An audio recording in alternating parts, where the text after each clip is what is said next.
Hi there, Andrew Bell with you once again. As we reach the halfway mark of September, you can really smell Christmas around the corner, can't you?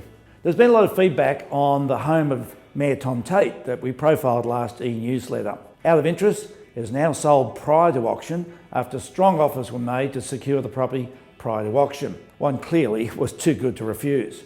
The power of an auction once again at work.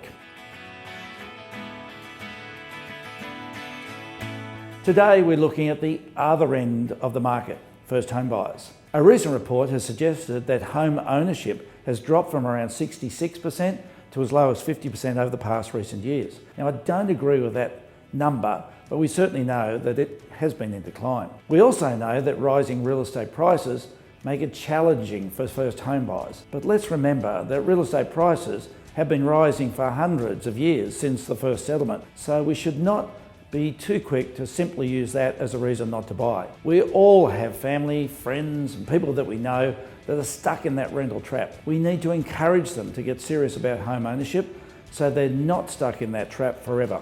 Right now, there's some real benefits that should be capitalised on in Queensland. First home buyers have an added incentive, with the government recently increasing from July 1st just past the first home buyers grant to $20,000. It is only in place until the 30th of June next year. It's available for people who buy or build new homes valued at less than $750,000. We also have record low interest rates. This is a generational opportunity that first home buyers should not miss out on. We also have a surge in building construction, meaning first home buyers have a greater choice and potentially greater negotiating ability. But all of these factors won't stay in place forever and need to be capitalised on now.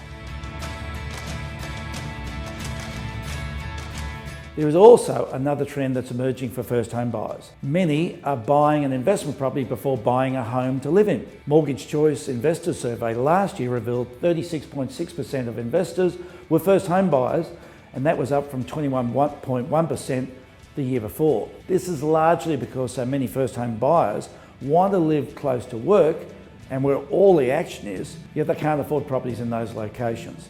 So they buy out in more affordable areas and then rent those properties out. But at least they've got a foot into the real estate market. They then rent a property in central areas for their own place of residency. This is a new trend described as rent vesting, and certainly suits the lifestyle of many millennials, allowing them the flexibility in where they live, ability to maintain their lifestyles, yet grow their wealth by being in the real estate market.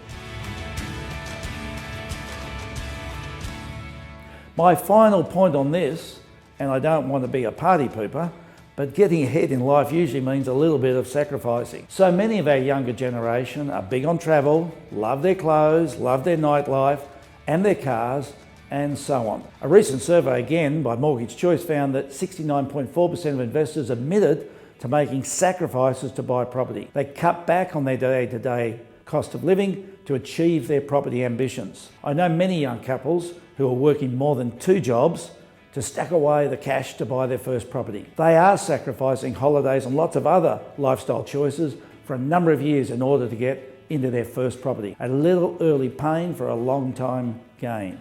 So for those desiring to get into their first home, and for all of those who know people who perhaps should be aspiring to be in their first home, it's really important to take stock right now. Put a plan in place, because you don't want to be a tenant for the rest of your life. And now is the time to make your move whilst there are these great benefits available. A quick note of thank you to all of those who attended our Ray White Surfers Paradise Muscular Dystrophy Ball. It was a fabulous night, which so many described as the best ball ever. I don't like the tag, but glad they felt that way. We raised approximately $150,000, 50% of that will be dispersed very quickly to the Muscular Dystrophy Association to buy wheelchairs, beds and breathing apparatus and so on, and the other 50% into research grants to find a cure for this disease. Timely also to let all of our business fraternity know about our upcoming Ray White Surfers Paradise Business Lunch, powered by the supercars. It's a key event on the Gold Coast 600 calendar events, and it's a lunch on Thursday the 20th of October at the Gold Coast Convention Centre. It's a great way to entertain clients or to reward staff, and it's always a fun day. a great networking opportunity. We are limited on seats, so if you would like more information, contact Selena Carsons, our event coordinator, whose details are on screen now. That's it for this week. Stay safe. I'll be back in a fortnight's time.